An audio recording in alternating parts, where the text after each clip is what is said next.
David, welcome. You're live, and I would just like, as the producer, I'd just like to welcome you to PRN. Very glad to have you here. Pleasure being here. Thank you. Welcome to the Practical Prepper Show. I'm your host, David, or also known as Southern Prepper 1 from YouTube. This hour will be really just an extension of our YouTube channel, Southern Prepper 1 and Engineer 775. Our goal is to share what we're doing on our retreat and homestead to make you a better prepared American. Remember, don't be scared, be prepared. Looks like we have a lot of people in the chat room. Thank you very much for that. We'll not be joining you tonight. Just running the show is hard enough, but when I get to it, then I will be able to chat also. I'm excited to have this opportunity. I'm very thankful that Ron from PRN has given me this opportunity, and Redshed Media, especially Steve, the producer that's behind the scenes. Without him, I would not be here. He's controlling all the technical side. And as you know, I am not into computers and the technical side, so thank you very much for Steve being here. Also, Adam from Equip to Endure, he has given me a lot of support and encouragement, so I appreciate him also. A lot of you know me from YouTube as Southern Prepper 1, but I want to tell a little bit about myself. I'm a 44-year-old married man. I'm a Christian. I've been married to my wonderful wife for 22 years. She should be given a prize for that, putting up with me and all my prepping craziness for 22 years. I have two wonderful kids. One is a senior in high school and one is in college. I am a non-commissioned officer in the U.S. Army, retired, and I've really been a prepper since birth. It is definitely in my DNA. I am right now living in South Carolina. I have a small homestead and a retreat here, and I have been working on this property for a long time. We used it as just a place to get away from the Army, the weekends or the vacation. So we've been working on it, but there's lots to do. And as you follow me on YouTube, you know that. My YouTube anniversary of 2 years is coming up next month. So a lot has happened in 2 months, or 2 years, excuse me. In those 2 years, me and Scott started a consulting business, which I think I have the greatest job in the world. Every day I'm working on prepper projects. I'm going to preppers' houses, looking at their preps, and I'm learning so much. Just last week, we were at a site that had an awesome hydroelectric system, 45K, just a beautiful system. So every day I learn something. There's preppers that have been prepping for years more than me, and I learn a lot, and which is nice because then I can share it with you too. I've also worked on the Doomsday Prepper Show, the pilot. I enjoyed that, as you know, Doomsday Preppers TV. But there's been a lot of good things that have come out of it. Some preppers say, I don't like the show, but the funny thing is they watch the show every week. So, yes, you will learn something. Yes, it shows preppers. Sometimes it's crazy, but the amount of emails that I get from people saying, hey, that show opened the door. I was able to introduce prepping to my neighbors, and they're starting to prep. So it's a good thing. We're working on season 2 right now. So I meet preppers from all over the United States. Some of them are YouTube preppers. So it's neat when I can talk to them and, I can see their channel. In this time, we've spoken at a lot of conferences. Really, the results of my support from people on YouTube has given me that opportunity.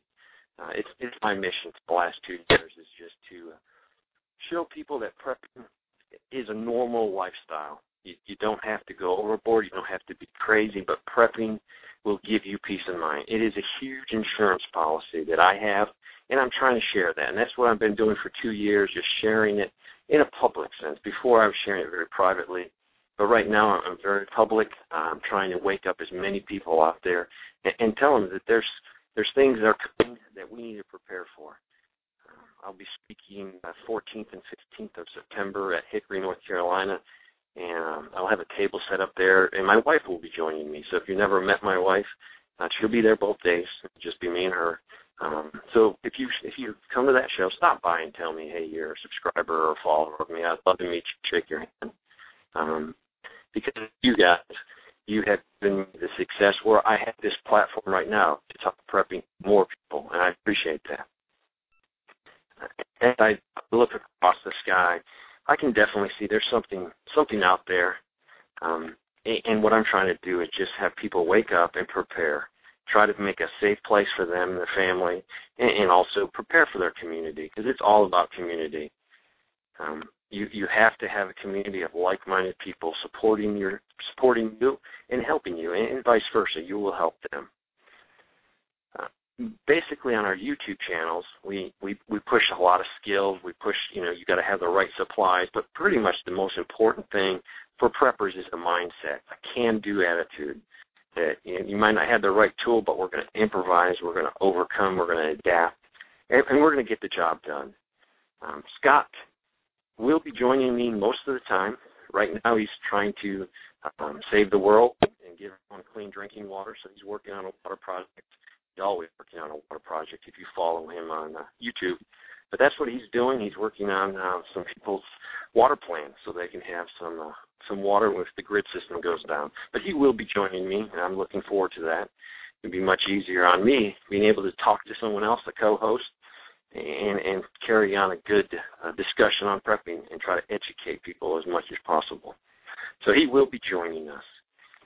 Part of my show will be a few minutes of just news of the week that directly relates to preppers. There's so many stories out there. So I will be taking the best ones and ones that really affect us. A few of them I picked out for this week. One that I found very interesting was in Oakland. Oakland is having major problems with money, so they've had to cut their police force down. And right now they're not even actually answering some of their calls. And they might not show up if you have a burglary or if you have a theft or embezzlement or grand theft. There's a whole list of them. They just don't have the manpower to come to your house to deal with that. So you might have to, after the fact, go to the police station, fill out the paperwork. That's just a little thing that could happen in a neighborhood near you. If we go down this road and we do not fix our financial situation, we're going to have more cutbacks. We're going to have more budget cut. We're going to have less police officers and sheriffs and law enforcement on the street to take care of us. So this could affect us as preppers. That's why we need to have a plan. We need to make sure our homes are secure as possible, make sure we know how to protect ourselves, and just carry ourselves that people will look at us and say, hey, that guy's very confident. I'm not going to mess with him or his family. Some other news that is very important is the motor vehicle assembly rate for August is projected to decline by 8%. 8% is a lot. That means less cars being sold is less people making them, and then all of the other industries that support that. So we are seeing signs out there. This is not a recovery. I wish it was. I have 2 children that will be in the workforce very soon permanently after college, and I'm wanting good jobs for them. But it doesn't look like we're going that way. Our government is definitely not assisting us. We have finally gone over $16 trillion in debt. $15 trillion was August 28th, 2012, and now we're working on the 16. Actually, we're over $16 trillion in debt. This is just astronomical. We're going to be $17 trillion in 2013, $18 trillion in 2014, $19 trillion in 2015, and it's just going on and on. Hopefully, we can elect the right people, but it's not looking this way. Japan has the same problem. They have some financial problems right now.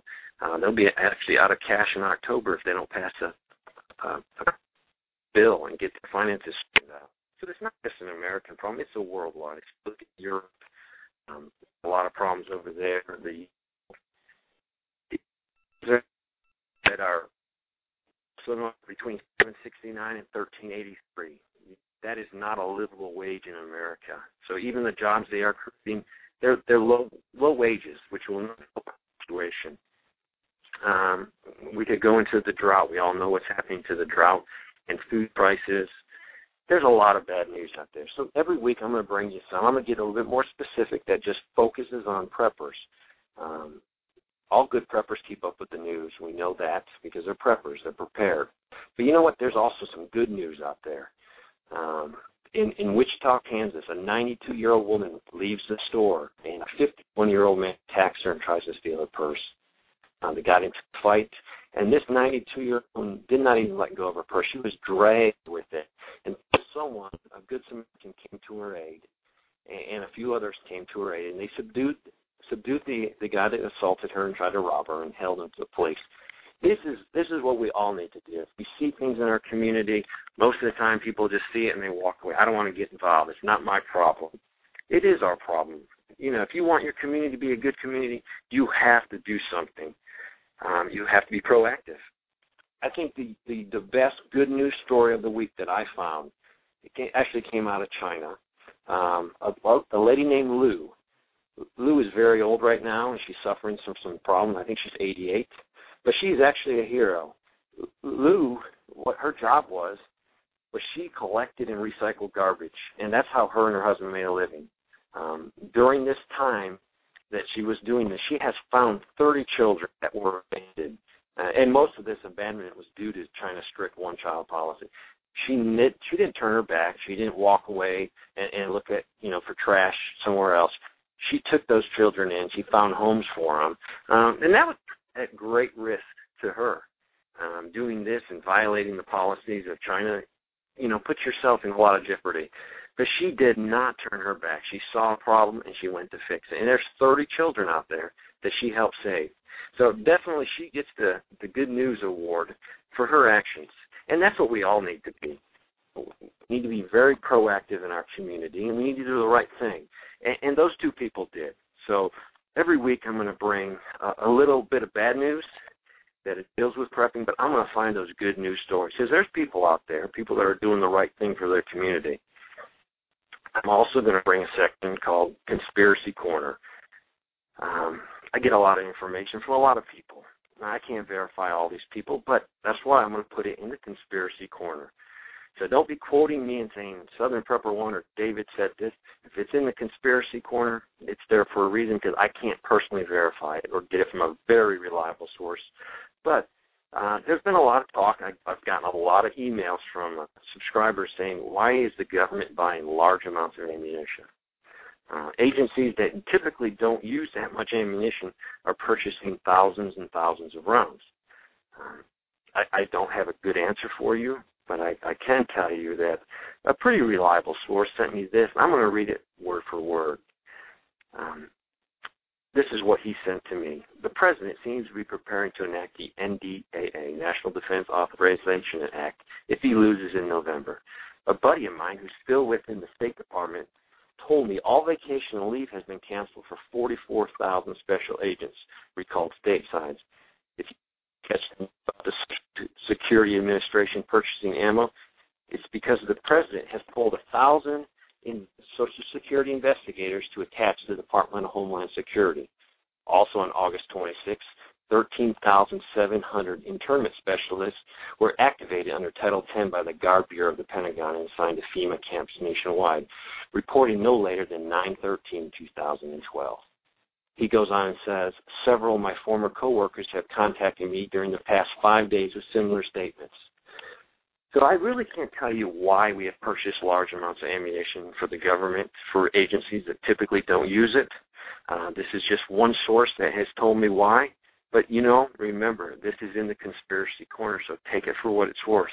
But it really shouldn't bother us that much, because we're preppers. We're prepared for this. We're prepared for a snowstorm, prepared for anything, especially with the situation down south with the hurricane and the rain and the flooding. Hopefully those people are prepared. Hopefully if they're not, the next time this situation happens, they'll realize, hey, I need to make some prudent steps to get prepared.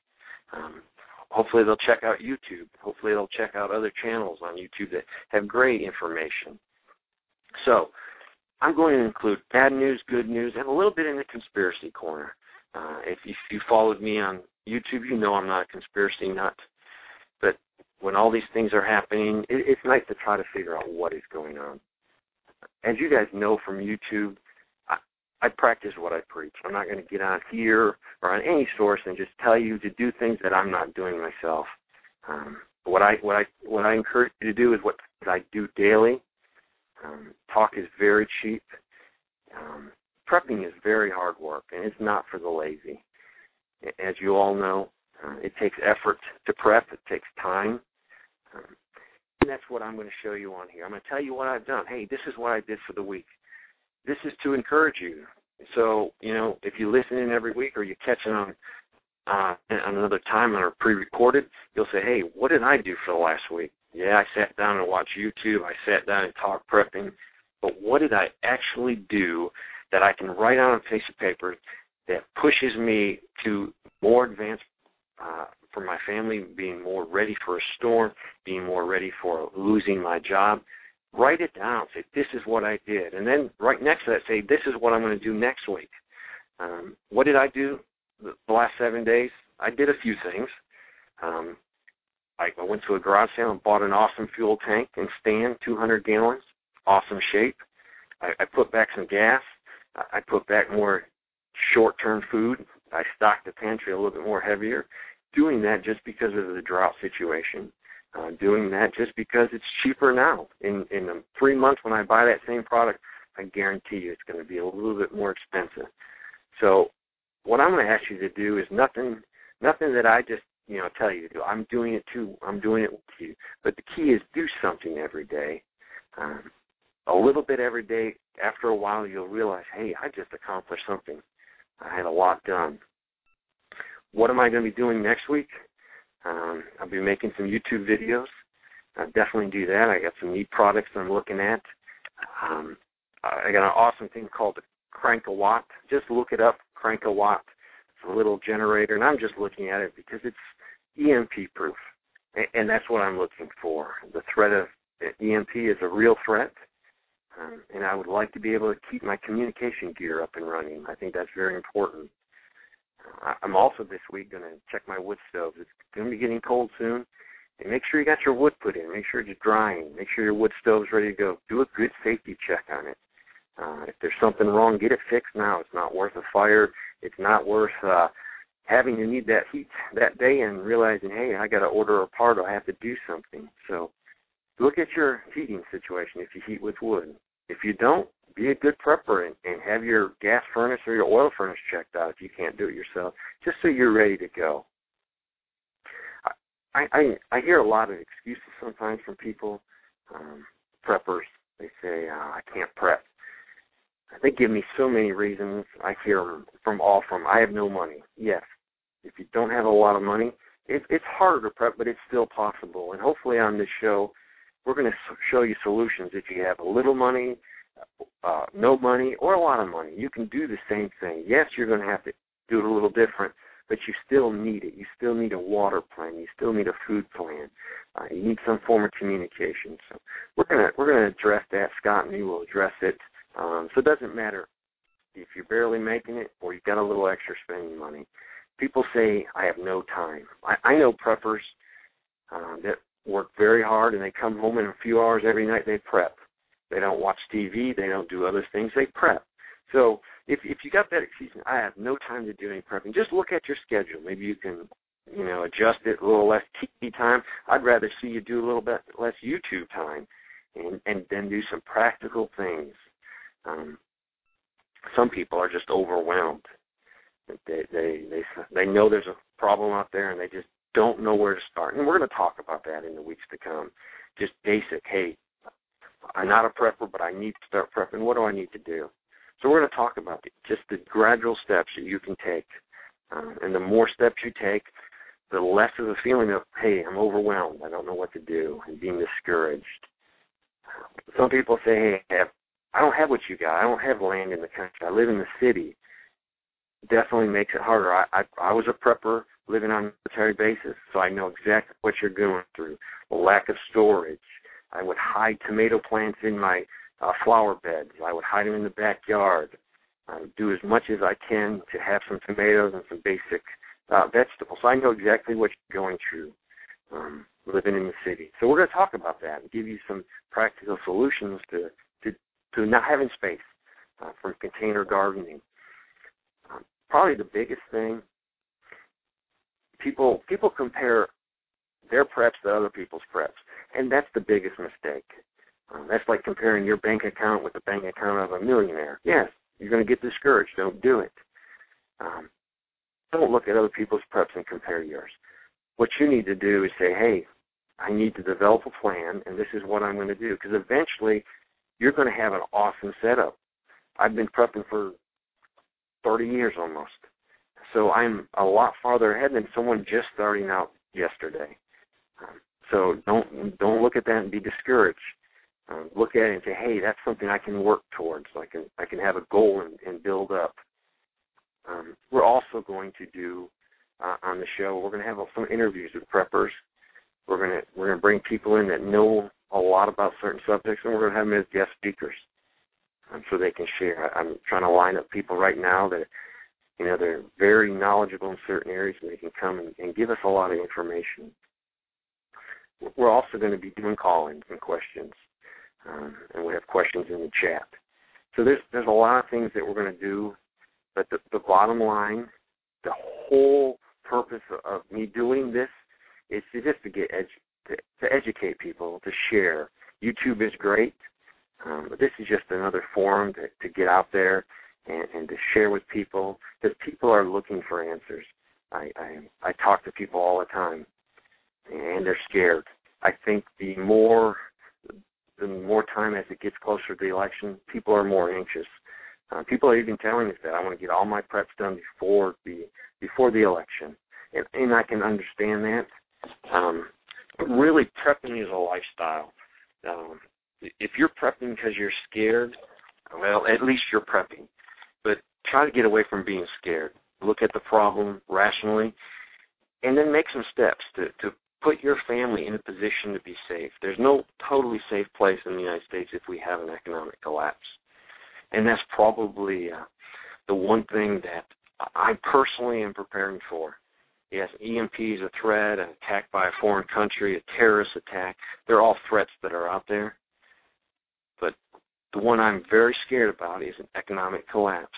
So I am trying to position myself and share this with people to say, hey, if you knew 6 months from today we were going to be in a major depression, what would you do different? So get your pen out and write down.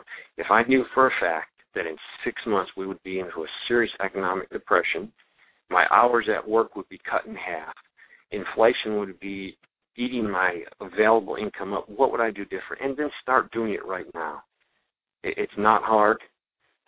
As we go on in tonight, I'm going to get away from this introduction. I'm going to get into some meat. I mean, I could talk this whole hour about what we're planning to do with this, but we're not going to. So when we do come back from break, I'm going to get right into it. We're going to talk about setting up a group. So let's take a short break from some of our sponsors, and I'll be right back on the other side. Welcome back. There's a lot more that I wanted to say about the intro, but let's get into something practical, something we can use. As we go on with more shows, you'll see the format we're trying to do. Basically, we're trying to educate people and exchange ideas. What I'm going to do right now is the biggest question I get is I don't know what to do. I have all my stockpiles of supplies.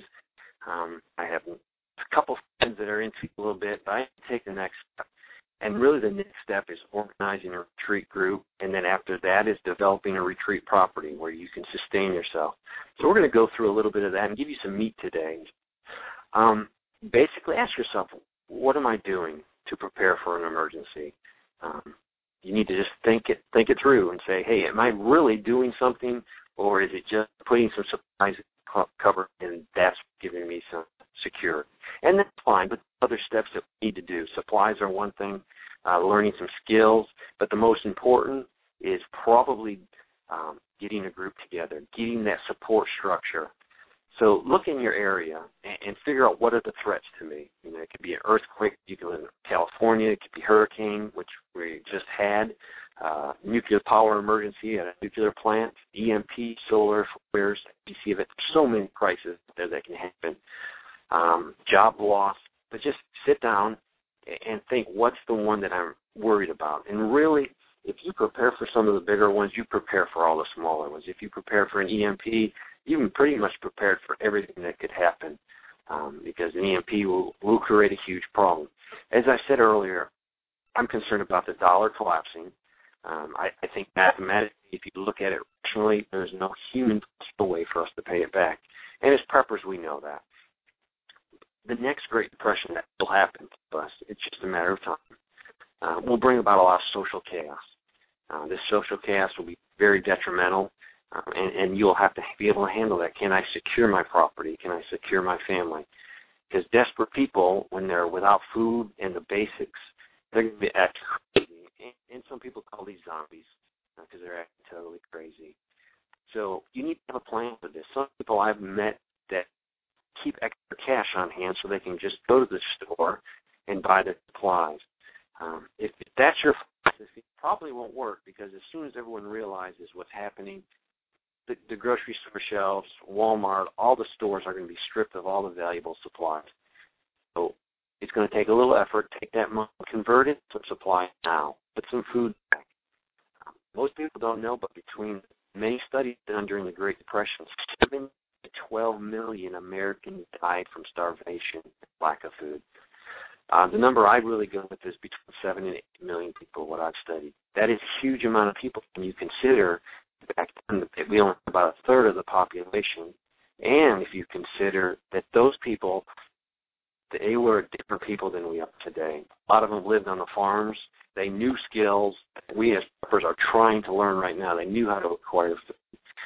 They were hunters, fishermen, and they lived just a simpler life.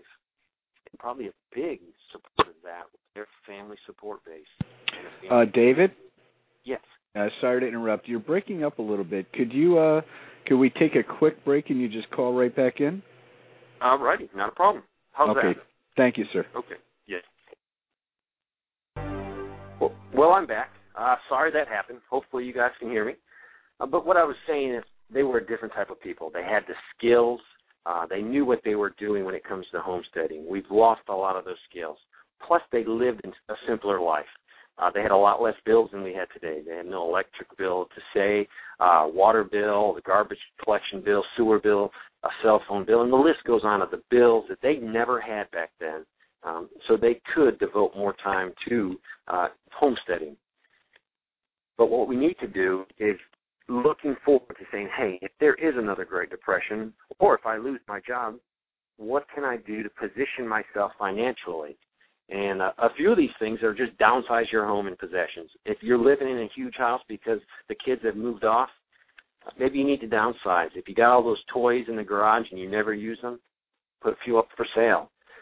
Probably the biggest thing is become debt-free. Build up that emergency fund that you have. So if something breaks, you don't have to put it on a credit card.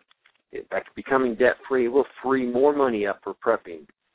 But you need to start down that path of sustainability.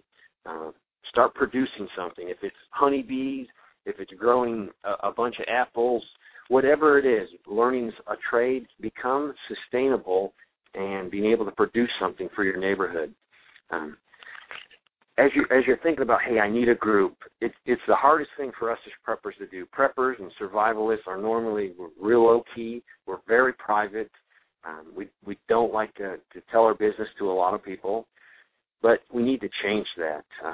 If you have to become a little bit public, so to attract and find people of like mind. And actually what I have found is I am stronger as a prepper by being out there than if I was just hiding in my cabin alone.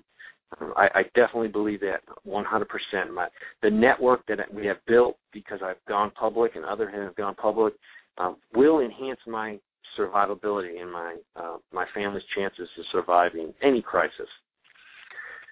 So you need to start that prepping network. And I'm going to call it a prepping network. This is a huge group of people that you can draw from, all these preppers. Now, this isn't your personal prepping group. This is your prepping network.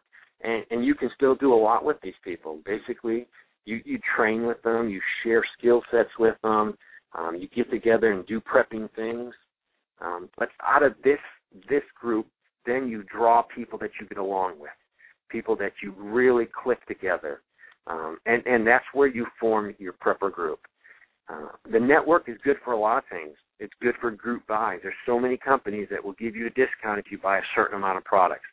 So if you had a huge amount of people, 20, 30 people you could draw from, you can take advantage of those group buys and get a better deal and save yourself some money.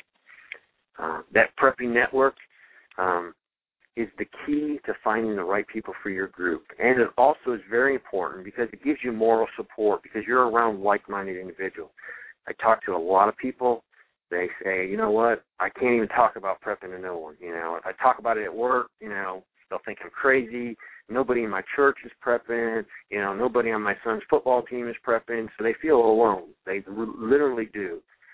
But as soon as you find a network and you can start talking and sharing, it's going to be a lot easier for you. It will actually make you feel much better after you can express yourself. Because when you're talking to preppers, we're not looking down at you because we're all preppers. We know what you're going through. We know what you eventually want to accomplish for your family. So that prepping network started, and this is a bunch of people. From there, you're going to handpick people to be in your individual group. And it will work great that way because people get along differently with other people. So you might find I can get along with A, B, and C, but D and F, those guys, I like them, but I just can't get along with them. And that's where you can draw people into your group. Your retreat group is really your personal, intimate group built from family, friends, and others that will band together for the main goal to preserve life and build a sustainable and self-sufficient lifestyle. And that's what you're trying to do. The bigger your group, it gives you strength in numbers, and that's going to be important in any situation, having the amount of people. If you have a retreat group and you don't have a few people, that will be very hard to grow the food necessary to make sure you can secure yourself. And it's just going to be able to share those tedious tasks. If you had a big garden, you had to weed it by hand. A lot of hands make that garden go quickly. Gathering wood makes it go quickly. Also, security. You're going to need a lot of people in a worst-case situation to secure your property. So you want as many people as possible in your group. Also, with more people, you have different skill sets because all of us don't do everything.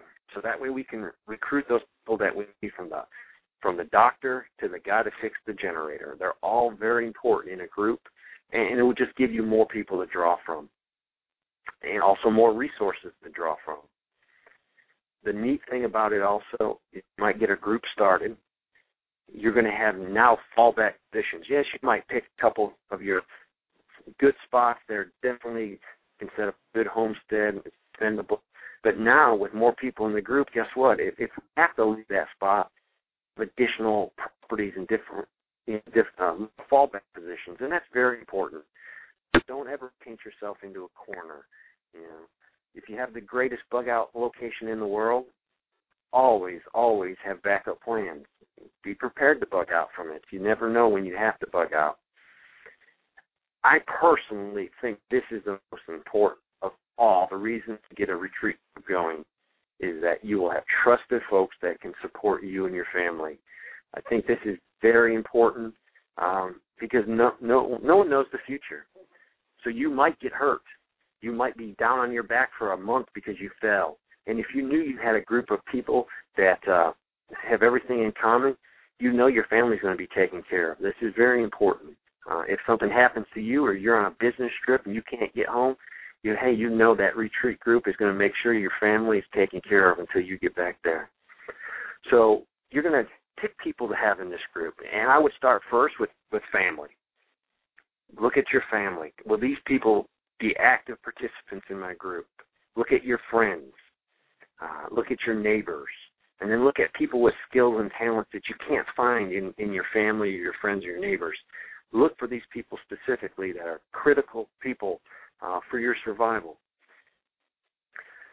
Probably the most important person to look for is the hardworking team player.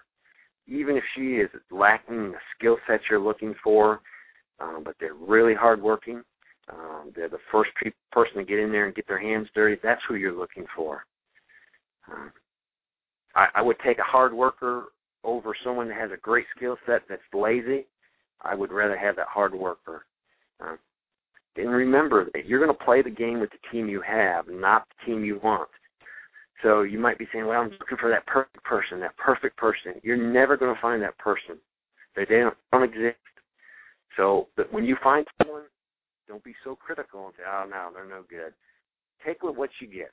Because if you have that attitude, you'll never find that perfect doctor. You'll never find that perfect guy that can work on your vehicles. the big advantage of getting your family in that retreat group is it's going to relieve a lot of stress on you. If your family is prepping, you don't have to prep for them. Before my parents started prepping heavily in the last few years, I had to put back stuff for them. I had to put back stuff for my sister's family. Now that they're all totally on board, gung-ho, getting ready, it takes a lot of stress off me. I don't have to worry about their food. I don't have to worry about their shelter. I don't have to worry about anything. They are prepping. They're doing everything they can. So that's a huge load off your back if you can get your family members. Because if your family members came after a crisis happened, no matter what the crisis, and they showed up on your front door, you're going to take care of them because they're family. But now if they show up on your front door and their truck is full of food and they have everything else, it's going to be such a great blessing for you. Now you can concentrate just on your own family and not your extended family. Look for people also that need your retreat. Let's say we have a bunch of people to pick from, and they all have pretty good locations. Those are not the people you want to look for. You want to find people that their location is not survivable. They live in a condo. They live in a downtown area. They know they can't survive there. That's who you're looking for, because this is going to do a few things for you. This is going to guarantee that they come to your retreat or your property and be part of the team instead of trying to weather the problem at their home. If they got a halfway decent location, they're going to say, we're not going to go today. We'll wait another day and see how it goes. And they're going to continue on it, and they might never show up at your retreat. The problem is they might be that vital player in your team. You might be counting on their skill set. You might be counting on some of the supplies that they're going to bring, the ham radio. If they don't show up, it's going to be very critical for your team to get by without them. So look for people that need you. I think that's a great thing. Those people that have to show up at your place, it's going to be a better, stronger team because you know they're going to show up. There's so many skill sets out there to look for. The priority one is hard working. We know that. A hard worker takes priority over anything. But there's all kinds of skill sets. And these are common sense. Doctors, pharmacists, dentists, EMTs, nurses, anything in the medical field. That's probably one of the hardest positions to fill. A good gardener, a farmer, a mechanic, a handyman, some type of security guy, prior military, someone that has actually set up defenses and set up security, a police officer, a machinist, a welder. There's so many skill sets, but basically you're looking to form a community that will cover all the skill sets. So you won't have to worry about if something happens. You've got that person that is really trained well, and he can fix the problem. As soon as you get your team together, cross-train. Start learning someone else's skill. That person that's good with is a paramedic. Have him start teaching people. Hey, this is how you stop bleeding. This is how you do this task. This is how you do this task. And cross-training is very important. Cross-training in a special force group is highly recommended. You master your skill, and then you teach it and share it with your other members.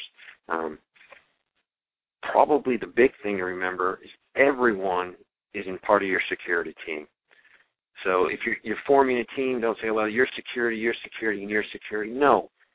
Everyone, yes, they might not be on the front lines, they might not be on the perimeter, but they have to be part of your security team. It's going to take everyone. As preppers, we don't have a large team to work with anyway, so if you get a group together, you're going to need everyone to provide security, and that will be the biggest task we have in a survival situation.